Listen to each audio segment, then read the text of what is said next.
Hello, my name is Juliana DiGiacomo with Rutgers University, and I'm going to be discussing the environment as a driving force in the coevolution of Ferredoxin termini, very briefly.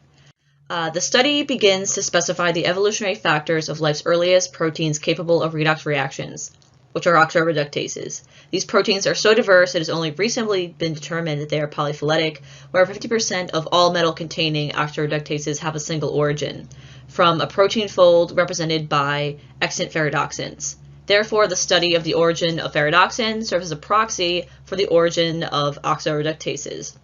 In order to address this, we split ferredoxin sequences from methanic archaea in half and created phylogenetic trees overlaid with optimal growth temperature and pH. The real takeaway from this study is that each half of ferredoxin likely co-evolved independently, where temperature was one of the driving factors for residue change in each terminus and pH was not, and these factors can therefore be applied to the origins of oxidoreductases as well.